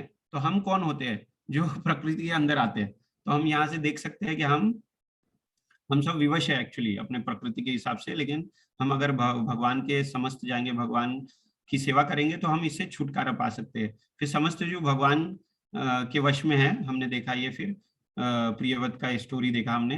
फिर व्यक्ति के वर्तमान स्वभाव के अनुसार ही वर्ण निश्चित है। फिर हमने देखा शिल प्रभुपाद के एग्जाम्पल देखे। फिर हमने एग्जाम्पल देखा जैसे महाविष्णु गोस्वामी महाराज जो हमें उदाहरण देते हैं कि हमें एक्चुअली ये वर्षा से अगर बचना है तो हमें कोट या अम्ब्रेला का हमने एग्जाम्पल देखा। क्या वर्षा तो सब पे होगी क्योंकि हम प्रकृति के गुणों के अंदर है, वर्षा तो सब पे होगी, लेकिन अगर हम भगवान नाम का शरण लेंगे तो उससे बच सकते हैं। फिर हमने सॉल्ट का एग्जाम्पल देखा कि salt is so essential in any dish. हम डिश की तो तारीफ करते हैं लेकिन नमक की कभी तारीफ नहीं करते क्योंकि इट इज हिडन। वैसे ही अगर इट इज सो हिडन, तो वैसे ही हमें अपनी खुद की क्वालिटी को अगर चेंज करना है तो भगवान के आश्रय जाना पड़ेगा। तो सॉल्ट का हमने देखा SALT, स्पेसिफिकली हमको एक एरिया डिफाइन करना पड़ेगा हमारे जप करने के लिए। A is aware and accept, हमें अवेयरनेस और एक्सेप्ट करना पड़ेगा कि we are not controller, we are controlled by this prakriti, लेकिन prakriti is controlled by the Lord. तो अगर हम लॉर्ड के शरण में जाएंगे तो हम प्रकृति के तीनों गुणों से हम ऊपर उठ सकते हैं। फिर हम जब चैंटिंग करते हैं तो listen, we have to listen it very clearly and very nicely the Lord's name, and then we can transcendence time। तो हमने ये उदाहरण देखा। फिर आगे हमने देखा ज्ञानवान व्यक्ति जो है वो अंधा, ये अपने आप को अंधा समझता है। तो अवेयर एंड एक्सेप्ट, जैसा हम पहले हमको समझना पड़ेगा क्या वी आर नॉट कंट्रोलर। जब वो हम समझेंगे कि हम अंधे हैं, क्या हम ये, तभी फिर हम जो व्यक्ति देख सकता है उसके पास जाएंगे। तो कौन व्यक्ति देख सकता है? जो भगवान परमेश्वर स्वयं जिन्होंने ये सृष्टि को निर्माण किया है वो क्लियरली हमको दिखा सकते हैं क्या what is our position and we should really take his surrender, take his surrender unto him, then only we can establish a loving relationship with him. फिर हमने संपूर्ण जो प्रकृति है, संपूर्ण प्राणी प्रकृति का ही अनुसरण करते हैं। हमने देखा दूसरी पंक्ति में प्रकृति यान्ति भूतानि, जो ये यान्ति जो शब्द है उसका हमने देखा क्या जो बोलने का मतलब किसके ऊपर सवार है, प्रकृति के ऊपर सवार है या शरीर के ऊपर सवार है। तो भगवान 18वें अध्याय के 61वें श्लोक में भी बोल रहे हैं कि हम प्रत्येक जो स्पिरिचुअल बीइंग है ऑन मटेरियल जर्नी, लेकिन ये जर्नी में आने के लिए हमको कौन सा यंत्र मिला है, शरीर रूपी यंत्र मिला है। और जो ये शरीर रूपी यंत्र किसने दिया है, ये प्रकृति से प्राप्त है। और ये प्रकृति किसने बनाई है, भगवान ने बनाई है। और किसके अधीन है, भगवान के अधीन है। हमने ये सब देखा। फिर भलाई, फिर भगवान प्रश्न करते हैं अर्जुन से क्या, फिर निग्रह किम करिष्यति, फिर भगवान प्रश्न कर रहे हैं अर्जुन से क्या भला निग्रह करने से क्या फायदा, क्योंकि आपका जो ये प्रकृति के अनुसार गुणों के अनुसार आप क्षत्रिय है, तो आप उठो और युद्ध करो। वैसे ही हमें भी ये समझना चाहिए कि हम प्रत्येक जीव जो है ये एक्चुअली आप देखिए, हम देखे जाएंगे तो हम शुद्र है, तो शुद्र है तो हमको ये समझना चाहिए कि हमको सेवा करनी पड़ेगी। लेकिन हम क्या कर रहे हैं, हम जो माया देवी है उसकी सेवा में लगे हैं। लेकिन अगर हम भगवान की सेवा करेंगे ना, तो it is like the opposite side of the lord. बोलते हैं ना, जो Maya Devi it is like a darkness, लेकिन भगवान के पास जब जाते हैं तो भगवान इज फुल ऑफ लाइट। तो जब लाइट में जाते हैं तो डिसिपल द डार्कनेस। अब देखते हैं ये जो भौतिक जगत है इट इज लाइक अंडाकार, ये पूरा अंडा है और इसके अंदर प्रकाश के लिए क्या दिया है, सूर्य और चंद्रमा है। ये स्वयं प्रकाशमान नहीं है। क्यों ऐसा है, क्योंकि ये जो जगत है ये it is like a darkness, we are in the darkness. Jail में कैसे डार्कनेस होता है और एक विंडो दी जाती है, एक सिर्फ विंडो होती है उससे रोशनी आती है, वैसे ही भगवान बता रहे हैं क्या, रोशनी मैं हूँ, मेरे पास आप आइए।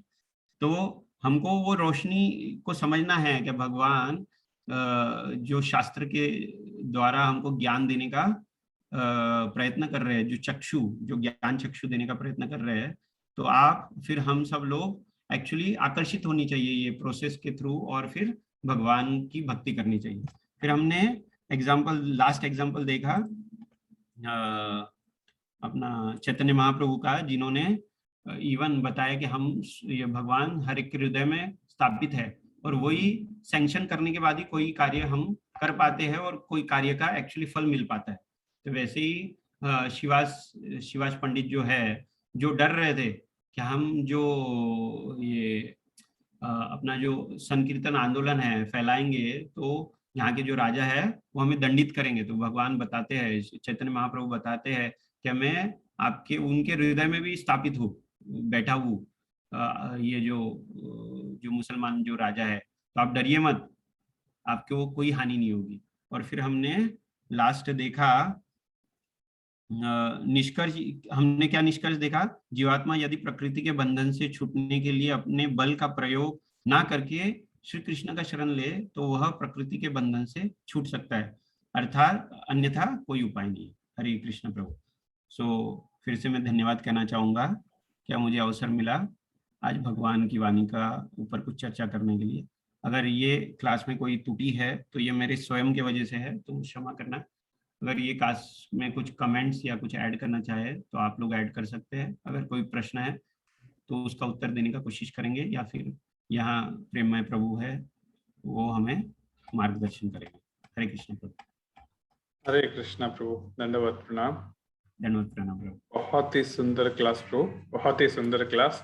क्योंकि ये जो गुणों का जो आपने जो चक्कर बताया कि गुणों से उठकर हम कभी भी जो है सो उसके ऊपर उठ नहीं सकते, परंतु भगवान का आश्रय यदि हम ले लेते हैं तो सारे गुणों को पार करके ट्रांसेंडेंस पे पहुंच सकते हैं। और बहुत ही अच्छा आपने सॉल्ट का एग्जांपल जो लिया, मेरे को वापस वो जो ये क्लास मैंने भी सुनी थी, बट वो जो है ना एक थोड़ा रहता है, ये मशीन थोड़ी कमजोर है कि भूल जाते हैं। तो जैसे ही आपने सॉल्ट का एग्जांपल लिया तो मेरे लिए भी वो एक रिफ्रेशिंग पॉइंट था कि किस प्रकार जो है सो हम लोग अपना स्पेसिफिक एरिया चुन सकते हैं। We can aware and accept जो आज के श्लोक का थीम भी आपने जो सेट किया था वो भी exactly aware and accept that we have to be aware. हमारे पास सूक्ष्म स्वतंत्रता है, उसके अलावा और कुछ नहीं है। बिकॉज हम स्वतंत्र होना चाहते थे, इसीलिए भगवान ने हमको वो सूक्ष्म स्वतंत्रता देके इस माया जगत में भेजा है, और पूर्ण स्वतंत्रता उन्होंने अपने पास रखी है। जैसे बैल का रस्सी का आपने जो एग्जाम्पल लिया बहुत ही बढ़िया था। आपने श्रीवास आंगन का भी नाम लिया तो मुझे तो एकदम मायापुर की यादें आ गई, क्योंकि श्रीवास आंगन हम लोग गए थे और काफी देर वहां पे थोड़ा बिताया भी था, थोड़ा है ना, तो बहुत ही सुंदर जगह है।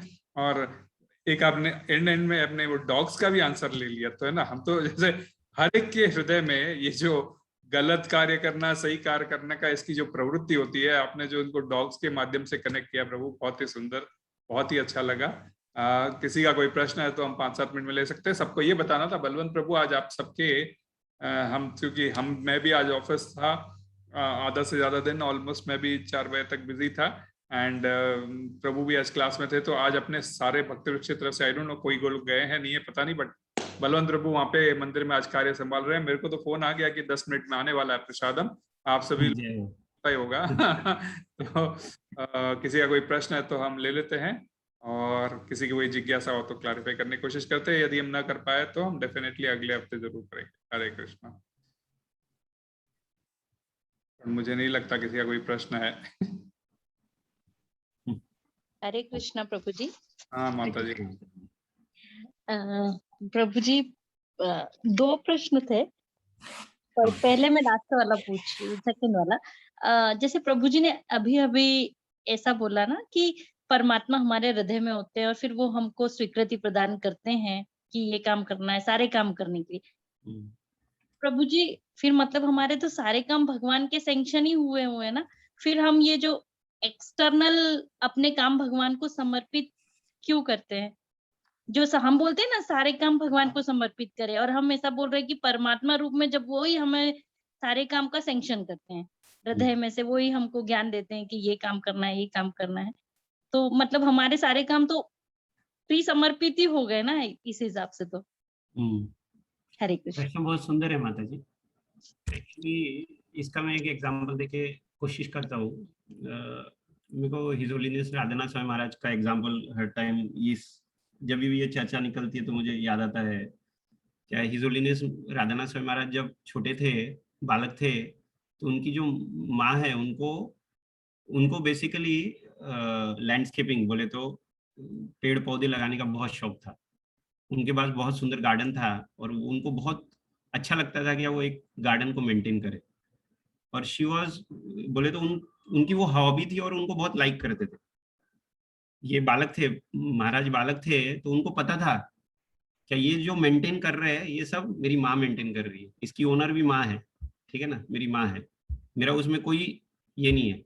लेकिन जब उनके माँ का बर्थडे था तो वो बर्थडे के दिन उन्होंने वही गार्डन से एक फ्लावर तोड़ के उनको अर्पित किया। तो उनकी माँ इतनी खुश हो गई, he got so much happy, क्या आपने मुझे एक गिफ्ट दिया है। हालांकि ये गिफ्ट नहीं है, वो उनका ही था, सिर्फ तोड़ के उनको समर्पण किया। तो वैसे ही हमको समझना चाहिए, जैसा जो कार्य जो कर रहे हैं उसका सैंक्शन भगवान ही दे रहे हैं, ठीक है, लेकिन जब हम उनको समर्पण करेंगे तो भगवान ये बताते हैं कि हम एज अ ग्रेटिट्यूड हम एक्नॉलेज कर रहे हैं कि भगवान आपने मुझे ये सामर्थ्य दिया है, मैं कर रहा हूँ, लेकिन मैं आपको समर्पण कर रहा हूँ, क्योंकि ये सब उनका ही है एक्चुअल में। मैं अभी फिलहाल में इंडिया था 2 दिन, हिज ग्रेस सर्वभौम प्रभु जी का मुझे एसोसिएशन, पर्सनल एसोसिएशन मिला, तो उन्होंने हमारे घर पे भी 2 दिन तक भगवत गीता क्लास कीर्तन वगैरह लिया, और एक्चुअली सबको यही समझाने का प्रयत्न किया। एक्चुअली हर एक क्लास में मैंने ये ऑब्जर्व किया कि आप हम जो भी कार्य कर रहे हैं उसको आप है ना समर्पण करो, हर कार्य के बाद या हम हर दिन खत्म होने के बाद। क्योंकि एक्चुअली ये मेरे इसमें भी आई वॉज नॉट सो बोले तो मैं ये बात को actually I was not following, लेकिन उन्होंने 2 दिन तक कंटिन्यूस हर लेक्चर के बाद एक्चुअली ये बात को कंटिन्यूसली, क्या वो खुद भी वो ये सेम फॉलो करते हैं। तो देन आई अंडरस्टूड एक्चुअली कि एक्चुअली ये जो कर्म योग है ना, this is more practical way of living in this world. भगवान ने इतनी प्रैक्टिकलिटी से बताई है कि हम जो कार्य कर रहे हैं उसका सामर्थ्य, एक्चुअली हम में कोई सामर्थ्य नहीं है, भगवान ही हमको सामर्थ्य दे रहे हैं, भगवान ये, लेकिन हमारी सिर्फ इच्छा है, इच्छा शक्ति है, इसके वजह से हम ये कार्य कर रहे हैं, लेकिन ये कार्य करने की एक्चुअली हमारे में सामर्थ्य नहीं है। एक्चुअली आप देखिए 15वें अध्याय के 15वें श्लोक में बोलते हैं ना, भगवान बता रहे सर्वस्य चाहम हृदि सन्निविष्टो मत स्मृति ज्ञानम अपोहनम च वेदेश्च सर्वे अहमेव वेद्यो वेदांत कृत वेद विद एव चाहम। तो बोलने का मतलब ये है माता जी, क्या ये सब कुछ तो भगवान से ही हो रहा है और भगवान ही सैंक्शन कर रहे हैं, लेकिन as a gratitude towards the Lord, acknowledging, क्या ये जो कार्य कर रहा हूँ मैं भगवान, या आपके वजह से ही मैं कर पा रहा हूँ, और आपने मुझे ये इंस्ट्रूमेंट दिया है, I am a instrument to take out your order, so thank you for that, and for that gratitude we are just offering back to the god. Hare Krishna माता जी। हरे कृष्ण। मैं प्रभु जी को अगर कुछ और ऐड करना है? नहीं, माता जी को अगर सारांश का उनका मिल गया आंसर तो फिर, नहीं तो फिर मैं कुछ, आपका प्रश्न माता जी यही था ना कि भाई हम सारा कार्य जब परमात्मा ही कर रहे हैं ना, जब हम कुछ भी डिसीजन लेते हैं तो परमात्मा ही ले रहे हैं, ऐसा आप कह रहे हो, राइट? हाँ प्रभु जी, जैसे प्रभु जी ने बस थोड़ा सा बात ये है माता जी कि डिसीजन ले रहे हो तो किस आप श्योरली परमात्मा को बीच में रख के ले रहे हो? बिकॉज हो जाता क्या है, आपके पास जो माइन्यूट चॉइस है डिसीजन लेने की, कई बार हमें पता भी नहीं रहता है हमें इसे भगवान को बीच में रख के लेने का है। हम बस हो जाता क्या है, वापस वही प्रकृति के गुण जो आज प्रभु ने जो क्लास ली कि हमारे पास चॉइस है कोई भी चीज का, तो चॉइस के चक्कर में हम डिसीजन ले लेते हैं और नॉट नेसेसरी कई बार भगवान को बीच में रखते हैं उस डिसीजन में। कॉन्शियसली सबकॉन्शियसली आपके, जैसे वो अब बंधे हुए खत्म, बैल जो है सो उसको थोड़ी देर रस्सी नहीं खींची हुई होती तो वो सोचता है मैं तो फ्री हूं, कैसे भी जा सकता हूं, वो आड़ा टेढ़ा जाने लगेगा तो उसको बोल के उसकी रस्सी चालक उसका खींचता है। तो परमात्मा के रूप में भगवान आपके हृदय में विराजमान है, बट वे कभी भी आपके दिनचर्या में आपको दखल नहीं देते। क्यों नहीं देते? क्योंकि यही कारण है आप यहाँ इस धरा पे आए हैं। आप आए हैं इंडिपेंडेंट स्वतंत्रता से भगवान की तरह एंजॉय करने के लिए, लेकिन जैसे ही आप आते हैं और आप इस बात का समझते हैं कि ये तो मैं समझ रहा हूं मेरा है प्रकृति के गुणों की वजह से, जबकि लेकिन ये सारा भगवान का ही है, तो फिर मैं क्यों ना सब कुछ उनको समर्पण करके कार्य करूं। जब ये आपका ग्रेटिट्यूड का फीलिंग आ जाता है तो ऑटोमेटिकली भगवान के थ्रू ये कार्य समझता, ये चिंता मत करो। तो अब आप समझोगे कि मैं किसी के यहाँ चोरी करूं, फॉर एग्जाम्पल, आप नहीं समझोगे, एक जनरल किसी के मन में आए मैं किसी के यहाँ चोरी करूं, तो भगवान तो आपका मन है तो आपको सैंक्शन करेंगे, परंतु क्या वह सही है? इसीलिए साधु शास्त्र और गुरु जो इनको प्रसन्न कर सकते हैं, जो प्रभु ने आज क्लास में बोला था, वो अगर हो सकता है तो फिर करो। होपफुली माता जी आपको आंसर मिला। हरे कृष्णा। यस प्रभु जी, यस प्रभु जी की स्टोरी से थोड़ा बहुत प्रभु जी की स्टोरीज मेरे को भी बहुत, इनके लाइक एग्जांपल जो कनेक्ट करते हैं प्रभु जी की, मेरे को भी बहुत अच्छा लगता है। प्रभु जी एक और प्रश्न है, बट माता जी एक्चुअली जस्ट उसमें ऐड करूंगा, सॉरी माता जी, उसमें ऐड करना चाहूंगा, अगर आप 18वें अध्याय के 14वें श्लोक से अगर आप जाओगे तो उसमें लिखा है there are 5 factors for action actually, ठीक है ना? बॉडी, अधिष्ठानम तथा कथा कारणम च पृथक विदाम, हाँ, वेदाश्च पृथक चेतसा दैवम चैवर्त्र पंचमम। तो ये जो 5 फैक्टर्स है कोई भी एक्शन जब लेते हैं ना, the body, performer, various senses, different kind of endeavour and ultimate super soul. दैव जो मैं बोला ना, दैव एक्चुअली बहुत बार हमारे 2 पुत्र है, सपोज कोई बहुत हटीला है या कोई सुनता है, तो जो सुनता पुत्र है और हटीला है, ये जो उसका बाप है वो तो इम्पार्शियल है दोनों के ऊपर। बहुत बार उस पापा को पता है क्या वो हट कर रहा है, तो लेकिन चीज देनी पड़ती है कि वो हट कर रहा है। तो वैसे ही दैव जो हम है ना, सैंक्शन होता है भगवान से। क्यों होता है? क्योंकि हमारा वो हट है, क्योंकि भगवान ने वो जो माइन्यूट इंडिपेंडेंसी दी है ना, वो अदरवाइज फिर इट इज लाइक भगवान हमको बाइंड कर रहे हैं कि मेरे को लव करो, then it is not a love actually. Love कब होता है कि जब हमको स्वतंत्रता दी है, हमको चॉइस दिया है, तब फिर हम अगर भगवान को अपने स्व इच्छा से भगवान को ये सेवा करते हैं, भगवान की सेवा करेंगे, तब वो एक्चुअली दैट इज द आदान प्रदान ऑफ लव। अब देखिए इतना सुंदर है, जब कृष्ण भगवान स्वयं थे, उन्होंने उनका जो सेकंड एक्सपांशन निकला, क्यों निकला? क्योंकि Lord wanted to relish this love, क्योंकि भगवान तो सब, उनके पास सब कुछ है, वो तो आत्माराम है उनको क्या जरूरत है, लेकिन he wanted to relish this, that is the reason second expansion निकला, और फिर उससे फर्दर एक्सपांशन निकले, और फिर मटेरियल जगत बना, क्योंकि हमारी इच्छा थी कि हमको भोग करना है। तो भगवान वो जो भोग करने के लिए जो है ना, because he is father, he supreme father, वो उसके बीच में नहीं ये दखल देते हैं, बट एक्चुअली वो समझना चाहिए कि as a good son we have to understand what is good and bad. तो वही भगवत गीता हमको समझाने का प्रयत्न कर रहा है कि अगर हम गुड सन बनना चाहते हैं तो अच्छा जो डॉग है उसके पास जाइए।